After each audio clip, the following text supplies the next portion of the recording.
What you just saw was the NFL championship game of 1943, where the Chicago Cardinals went against the Philadelphia Eagles, a game that the subject of this video coached in. This video was so long ago, the Super Bowl wasn't even called the Super Bowl. It was just the NFL championship game at the time. The NFL only had 8 teams along with 10 games in a full season.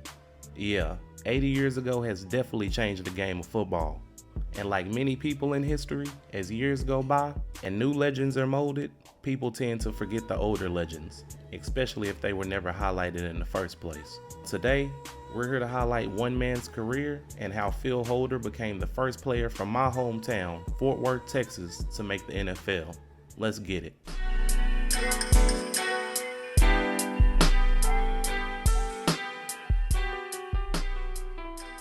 Now, before I get too deep in this video, it is not easy finding information that happened nearly 80 years ago, alright? So cut your boy some slack, alright? And let's get to the video. Phil Handler was born July 21st, 1908 to Jewish parents that immigrated from Lithuania. Phil Handler went to Texas Christian University, also known as TCU, in Fort Worth, Texas, and was a star at the guard position. The Austin American statement labeled him the immovable mass, and they gave him praise for his quickness, calling him the fastest guard in the Southwest Conference. Now you're probably wondering why speed and a guard even matter. But remember, football was completely different 70 and 80 years ago, alright? Teams were only passing for about 55 yards per game back then, in 1929 that is. So with a lot of running plays and pulling from the guard, his speed meant that he can pull and be at his spot faster than anybody else. Now even with him being 195 pounds and very much so undersized, that still didn't stop Phil Handler from receiving Southwest Conference all honors at the guard position. In an interview with Star Telegram, Handler said his proudest moment was his senior year when TCU defeated UT at their home stadium, which was their first time ever doing so. And Handler was also responsible for the lead block that resulted in the game-winning touchdown. After graduating, Phil Handler went up north to pursue an NFL career. Once again, the NFL draft was not around, alright? It was more of a tryout and get a contract type of thing if you're good enough. Another thing you're probably asking is why didn't Phil Handler just go to the Cowboys or a team that was closer? Well, once again, the NFL was completely different, and the NFL only consisted of 8 teams, and most of those teams were all in the north and northeast region of the United States. So with the Dallas Cowboys not being formed until another 30 years, he went to the closest professional team he could find. Here's where we introduce the Chicago Cardinals. The Chicago Cardinals coached by legendary player coach Ernie Nevers, who was a pro athlete in both baseball and football, was quoted telling Phil Handler to get out. "You're too small for the league, kid." I guess that only fueled the young and upcoming Phil Handler. Not only did Phil Handler make the Chicago Cardinals roster, making him the first player from Fort Worth to be in the NFL, the dude packed on 20 pounds, going from 190 to 210. I guess through all that criticism, he said you either gotta fight through it or you gotta run from it. During a 14-6 loss to the Green Bay Packers in 1933, Handler became entangled with a much larger player, Cal Hubert, 265 pounds, the Green Bay's tackle, and 215-pound Phil Handler start exchanging blows. Legendary Packers head coach Curly Lambeau, the Chicago coach, and players of both teams rushed off the bench and onto the field. Hell, I'm even reading that fans got in on the action. It took policemen and security to break up the whole situation, and a few minutes later, the game proceeded. As we see, Handler was no punk and was not afraid to back down from a fight, regardless of his stature. Now that's something we can all learn from. But unfortunately for Phil, that would also be his demise. On September 1935, during an exhibition game with the Calmont All-Stars, Handler suffered a fractured wrist that knocked him out of the action for most of the season. This unfortunate incident proved to be beneficial for Handler when Cardinals head coach Creighton named Handler as his line coach after complimenting Handler's leadership and experience on the field. Handler served as a player coach until the next season in 1936 when he retired. Phil Handler played 6 years in the NFL and claims nagging injuries as his decision in retiring early. Over the span of his career, Phil was named All-Pro guard 4 times. Not bad for an undersized guard to be named All-Pro 4 out of 6 times. Although he saw great individual success, his team never saw the same in the postseason. Remember, Phil Handler started as a line coach in 1935. Now this is when the roller coaster ride begins. Now buckle in, alright?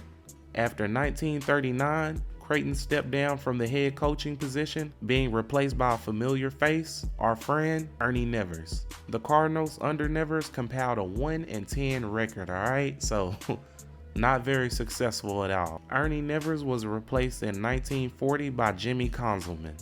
Now remember this guy's name, alright? Now Jimmy was a little bit better than the rest of the coaches, compiling an 8-22 record over the span of 3 years. Unfortunately, he did leave for the MLB to be an administrator for the St. Louis Browns. So we're 7 years into Phil Handler's career and about 4 head coaching changes. 4 head coaching changes in 7 years? That's not good pace. Alright, now here we go. Things are about to get a little bit crazy, alright y'all? Stick with me. Owner Charles Bidwell names Phil Handler the head coach of the Chicago Cardinals, becoming not only just the first head coach from Fort Worth, Texas, but also the youngest head coach at the time at just 34 years old.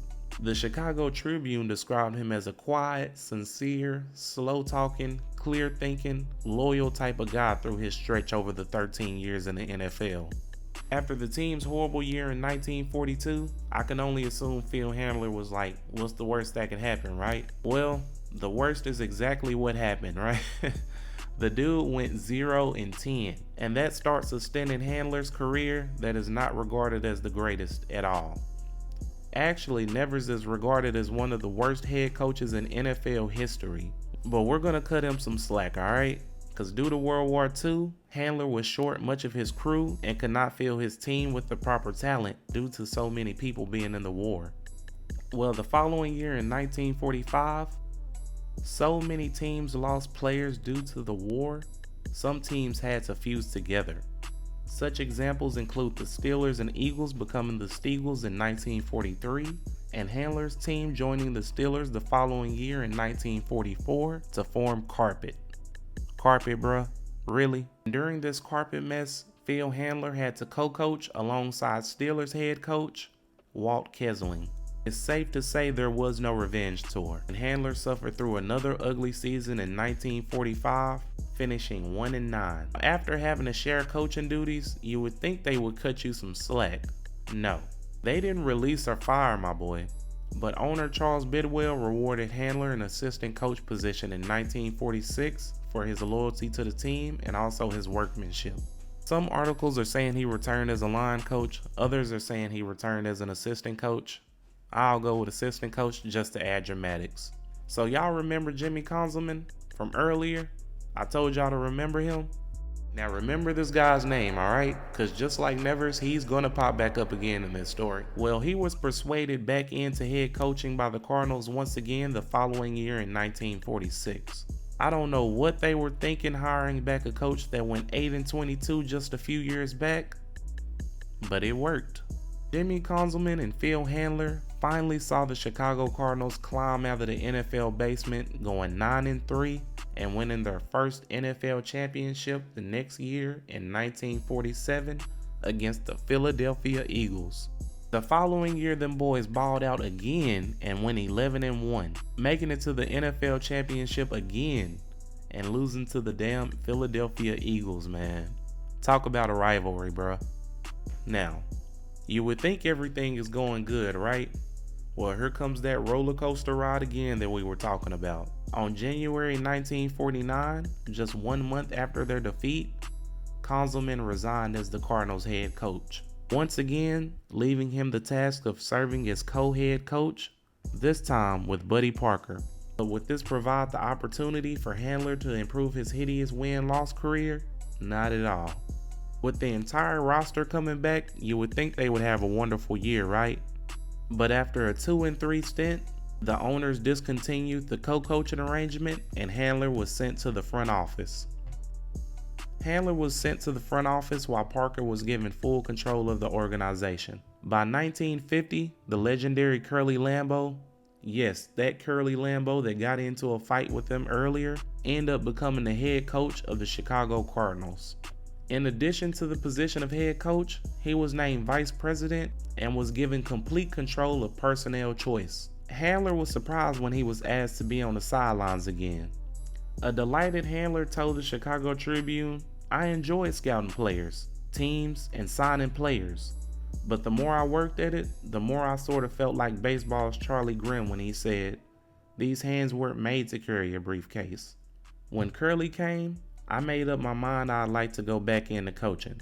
In 1950, the Cardinals ended their season 5-7, failing to improve upon its record in the previous season and missing out on the postseason.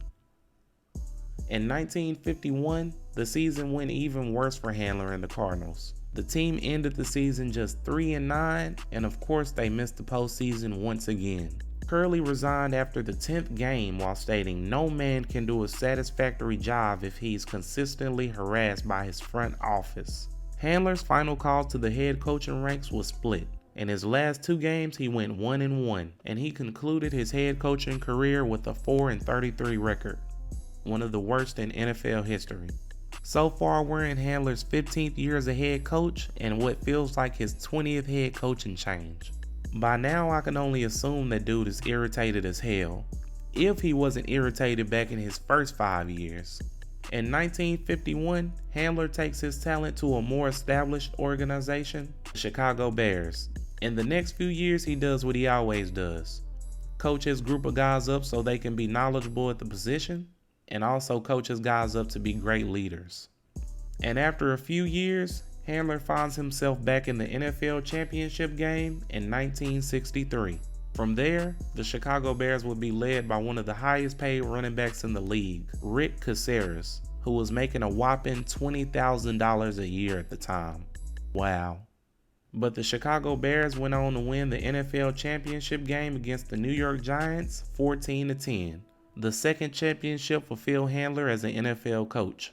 Handler remained with the team through 1968. Unfortunately, like everyone on this earth, time started to catch up to Handler. Handler was vacationing in Florida when he suffered the first of 2 heart attacks and spent several weeks in a hospital for treatment.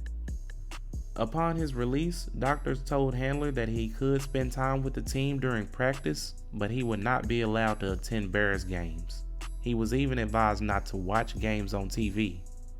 Sadly, that was an order that Handler would not follow. While watching the Bears secure a 17-16 win over the Los Angeles Rams at the end of the regular season, Handler suffered from a fatal heart attack. Sadly, he passed away a few moments after that dramatic win, December 8, 1968, at the age of 60. Handler had 2 children and 2 grandchildren when he passed, and was survived by his wife. 2 days after his death, more than 500 people attended his funeral, with the Bears canceling a team practice so players, coaches, and staff could attend. The following Sunday on December 15th, when the Bears hosted the Green Bay Packers at Wrigley Field, a moment of silence was held before kickoff. Crazy note, Handler's grandson was born 5 days after his death and was not only named after Phil Handler, but also later worked for the Chicago Bears for 11 years. Handler went on to be a member of the Chicago Sports Hall of Fame and the Chicago Jewish Sports Hall of Fame. His 17 seasons as a Chicago Bears assistant also ranked second in the history of the NFL's oldest franchise. Now, Handler, of course, was not some guy we all know about. I'm sure this is your first time hearing about him. I feel like I can say that because this was my first time hearing about him, and I'm from Fort Worth. All in all, being a head coach, positions coach, or just a coach in general is not something everybody can do. But maybe we can all learn a lesson from Phil Handler. If we show charisma, passion, and love to the craft, others will see that and it'll become contagious, and we'll push people towards boundaries that they never knew. My name is Liko McKinney, and this was a short story.